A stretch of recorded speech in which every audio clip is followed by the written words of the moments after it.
Assalamualaikum warahmatullahi wabarakatuh. Waalaikumsalam warahmatullahi wabarakatuh. Baiklah, kami dari kelompok 7 yang beranggotakan Alif Nanda Ferdian, Dinda Sabrina Ardi, dan Vina Islamia Rani akan mempresentasikan materi tentang bioteknologi mikroba 2. Materi yang pertama, konsep dasar teknologi fermentasi. Yang akan saya sampaikan, teknologi fermentasi. Fermentasi berasal dari kata fermen dalam bahasa Latin yang berarti mendidih. Pengertian fermentasi awal adalah proses penguraian gula pada buah anggur menjadi gelembung udara atau karbon dioksida oleh khamir yang terdapat dalam cairan ekstrak buah anggur.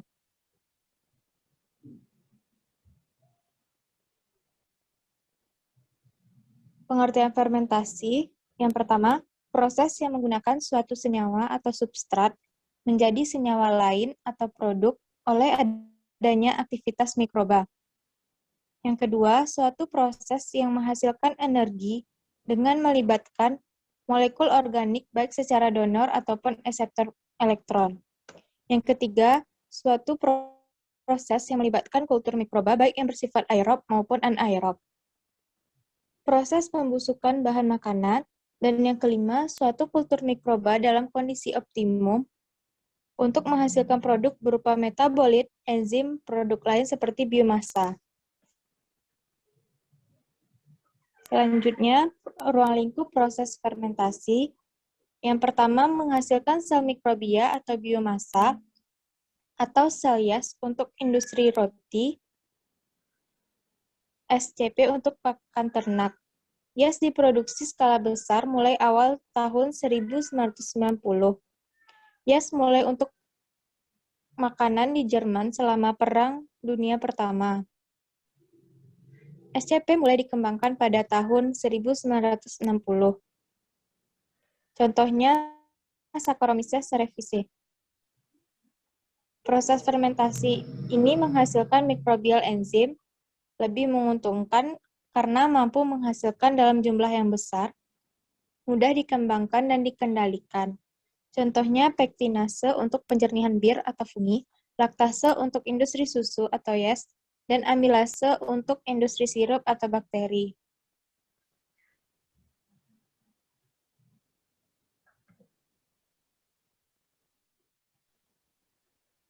Kemudian, proses fermentasi ini menghasilkan metabolit atau primer atau sekunder.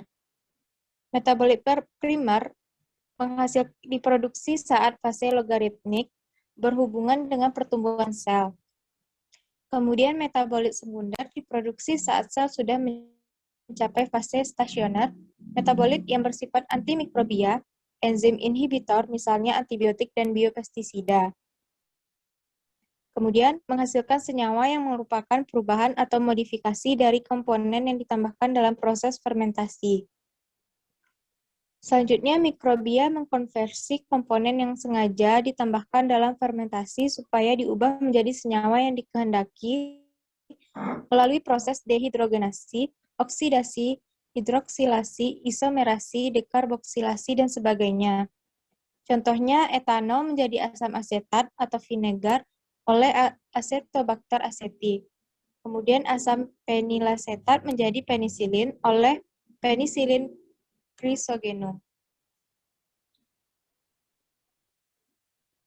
Selanjutnya, materi produk pangan dari mikroorganisme akan disampaikan oleh rekan saya, Alif Nanda Ferdian. Kepada Alif, disilakan. Baiklah, materi selanjutnya produk pangan dari mikroorganisme.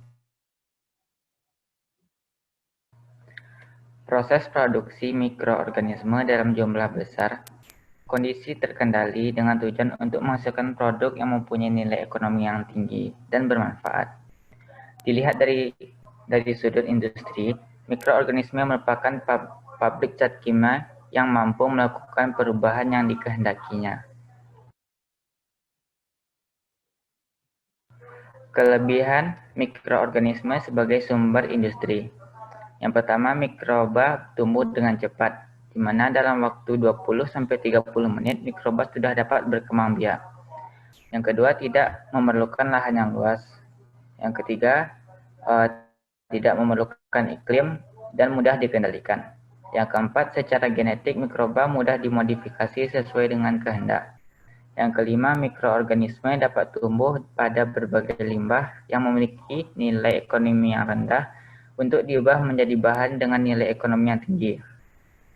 Yang keenam, dalam suatu reaksi memang harus menggunakan mikroba, tidak dapat digantikan oleh zat kimia. Syarat mikroba sebagai bahan industri. Yang pertama, mempunyai produktivitas yang tinggi. Yang kedua, berupa biakan murni yang telah diketahui sifat-sifatnya. Untuk menjaga bahan agar biakan tetap murni dalam proses, maka kondisi lingkungan harus dijaga steril. Yang ketiga, unggul.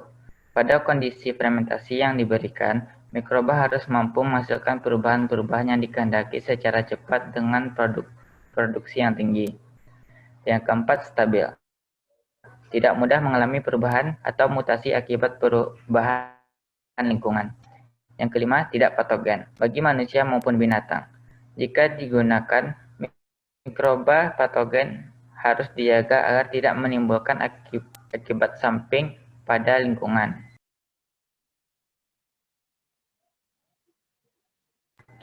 Berikut adalah beberapa mikroba penting yang berperan terhadap mikrobiologi industri. Contoh dari bakteri ada Acetobacter aceti, Acetobacter Bacillus sp, Bifidobacterium sp, Lactobacillus sp. Contoh dari jamur Aspergillus niger, Rhizopus oryzae, Neurospora cytophila, Monachus purpurus, dan Penicillium sp. Dari contoh kapang itu Saccharomyces cerevisiae, Saccharomyces roxy. Contoh dari virus polio dan virus rabies. Contoh dari alga adalah Chlorella.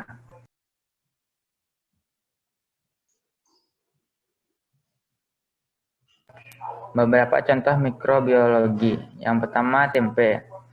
Rasa dan aroma kedelai berubah setelah proses fermentasi.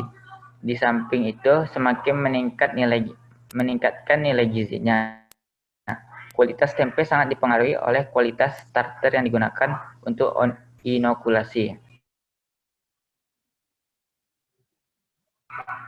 Yang kedua itu kombucha. Dikenal sebagai jamur teh atau jamur Dipo, adalah fermentasi teh menggunakan campuran kultur bakteri dan khamir atau yeast, sehingga diperoleh cita rasa asam dan terbentuk lapisan nata.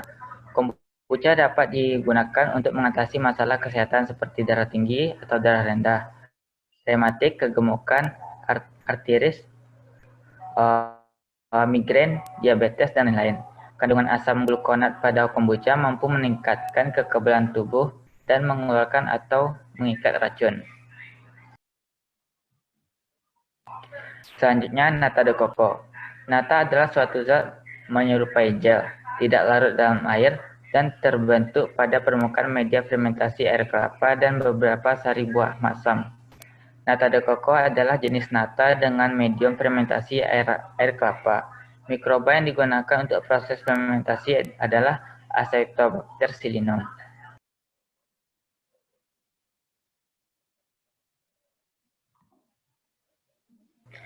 Selanjutnya, yogurt. Yogurt adalah produk susu fermentasi yang berbentuk semi padat, yang dihasilkan melalui fermentasi menggunakan bakteri asam laktat.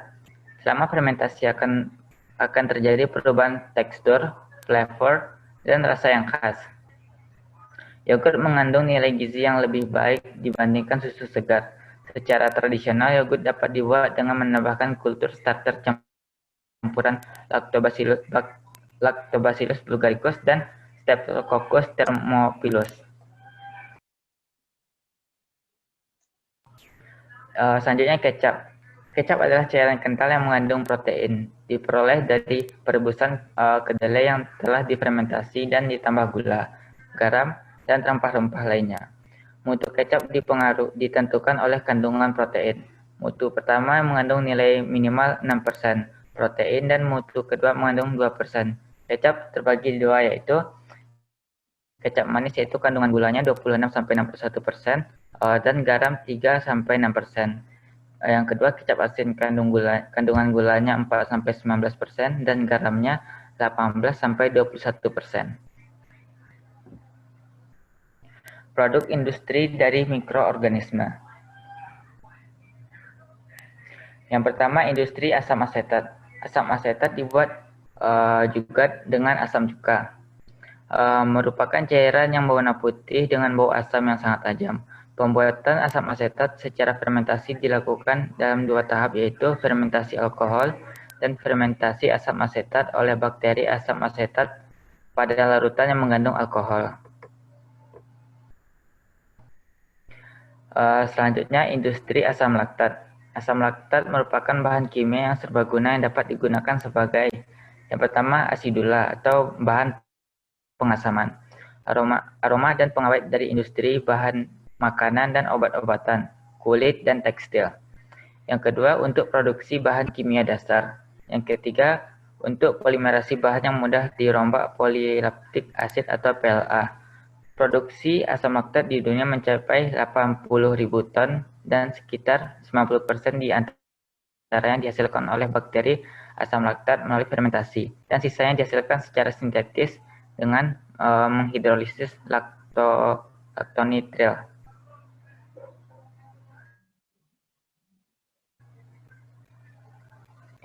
Selanjutnya, industri alkohol.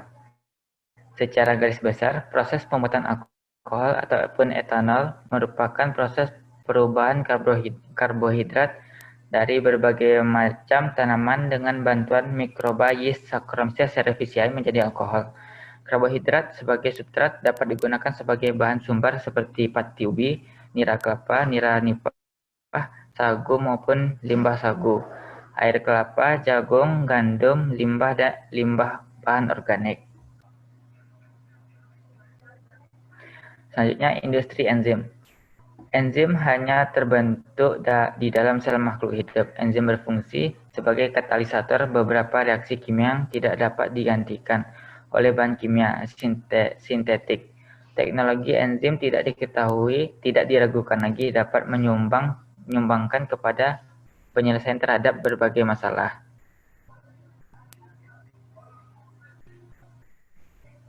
Selanjutnya, vaksin. Vaksin adalah sediaan mikroorganisme mati atau yang dilemahkan yang dapat diberikan pada manusia ataupun hewan. Gunanya untuk merangsang kekebalan tubuh. Dalam penyakit yang disebabkan oleh virus, vaksin telah dikembangkan oleh teknologi DNA rekombinan untuk melawan virus polio, hepatitis, herpes, influenza, dan lain-lainnya. Selanjutnya, antibiotik adalah senyawa antimikrob yang dihasilkan oleh mikroorganisme hidup. Antibiotik telah digunakan secara meluas sejak Perang Dunia Kedua.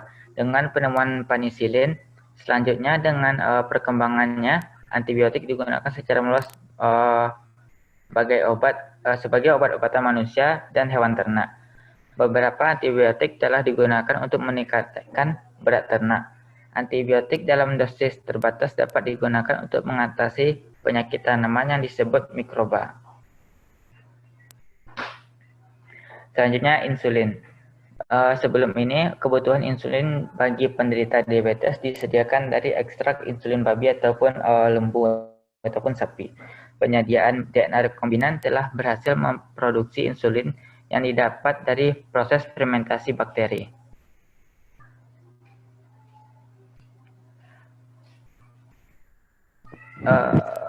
Baiklah, saya kembalikan materi selanjutnya yang akan disampaikan oleh Vina. Kepada Vina, dipersilahkan.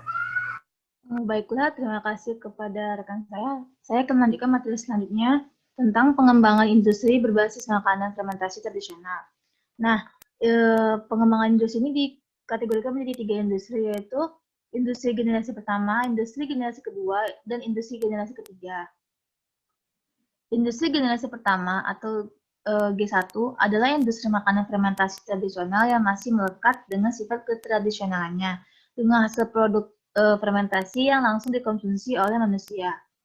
Industri tempe atau G2 itu adalah industri yang memanfaatkan produk dari G1 sebagai bahan baku untuk menghasilkan produk olahan yang siap dikonsumsi masyarakat. Nah, jenis produk industri G2 ini dapat dibedakan juga menjadi dua. Yang pertama, industri G2A yang menghasilkan produk akhir dengan sifat fisik dan organoplastik serupa dengan produk G1. Misalnya itu tempe keripik dan sambal goreng kering tempe. Kemudian industri G2B yang menghasilkan produk akhir dengan sifat fisik dan organoplastiknya berbeda dengan produk G1-nya. Misalnya itu tepung tempe dan juga bubur tempe atau dari industri tempenya. Nah, kalau yang generasi ketiga, itu dapat dibedakan menjadi dua. Yang pertama itu industri yang memanfaatkan produk akhir sebagai sumber senyawa aktif yang beraktivitas fisiologi terhadap kesehatan manusia, seperti antioksidan, anti kolesterol, anti hemolisis, dan juga anti kanker. Kemudian ada industri yang sama sekali baru dengan memanfaatkan mikroorganisme hasil dari isolasi dari produk makanan fermentasi. Misalnya itu adalah Rhizopus oligosporus untuk produksi enzim amilase. Nah, fermentasi tradisional ini melalui pengembangan standarisasi fermentasi yang mencakup pertama itu standarisasi bahan baku yang digunakan, termasuk juga perlakuan awal, misalnya dengan merebus, mengukus, dan sebagainya. Kemudian standarisasi inokulum, baik proses pembuatan inokulumnya maupun penggunaan inokulum sendiri ditinjau dari segi kualitas maupun kuantitas. Standarisasi proses fermentasi yang mencakup tahapan proses dan juga kondisi proses, termasuk pula kondisi inkubasi, waktu, suhu, kelembapan, aerasi, dan juga sebagainya.